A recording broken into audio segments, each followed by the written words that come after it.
Dans le monde d'aujourd'hui, nous retrouvons de plus en plus d'infrastructures impressionnantes et d'énormes projets qui sont mis en place, et pour que ces derniers soient réalisables, l'homme doit consommer de plus en plus les ressources naturelles de sa planète.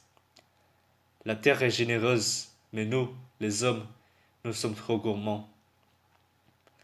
On retrouve deux types de ressources naturelles dans lesquelles l'homme va aller s'alimenter. Dans un premier temps, les ressources non renouvelables sont celles qui sont épuisables, comme le pétrole. Dans un deuxième temps, nous retrouvons les ressources renouvelables, où l'on peut prendre l'exemple de l'eau, puisque cette dernière se renouvelle par le cycle de l'eau. Mais malheureusement, l'homme en consomme une plus grande quantité que ce que la Terre est capable de produire. On remarque que si l'être humain ne change pas sa mode de vie, la Terre deviendra sec et épuisée, et donc on ne pourra plus y vivre. Il fallait donc trouver une alternative à tout cela, et se demander comment est-il possible de lutter contre ces problèmes. Et c'est ces moments que l'on va retrouver l'idée du développement durable. Ce dernier est la meilleure solution qui peut être mise en place à ce moment même pour nous permettre de contrôler l'utilisation de nos ressources naturelles. Mais qu'est-ce le développement durable?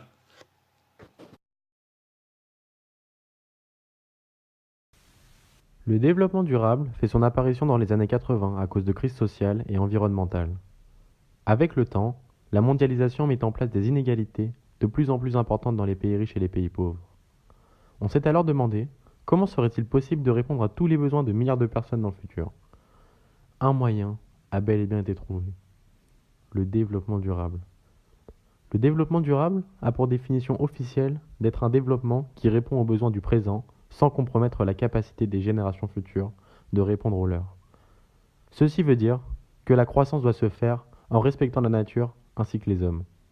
On peut donc construire ce diagramme.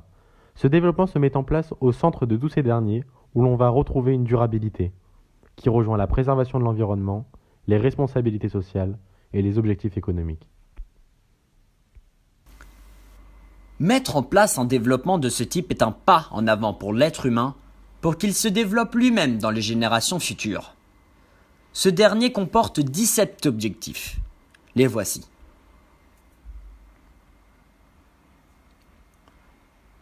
Vous êtes peut-être en train de vous demander, mais comment est-ce possible de mettre en place un développement de cette sorte, qui puisse accomplir tous ces objectifs? Eh bien, rassurez-vous, ce n'est pas si difficile que ça. Je vais vous citer quelques exemples. On peut, dans un premier temps, améliorer l'outil industriel pour consommer moins d'énergie et d'eau. C'est bon pour l'environnement ainsi que notre argent. On peut aussi investir sur des marchés de pays pauvres, comme en Afrique, où les populations vont croître fortement dans les années futures. C'est dans ce cas aider l'économie, tout comme l'être humain. Et pour notre troisième exemple, je vais citer le terme de biomimétisme, qui consiste à s'inspirer de la nature pour trouver de nouvelles techniques innovantes et durables. Mais ce qu'il faut impérativement retenir sur ce développement est sa principale base. Dans la marche vers le développement durable, il est impératif qu'aucun des trois piliers principaux, social, économique et environnemental, s'affectent les uns entre les autres.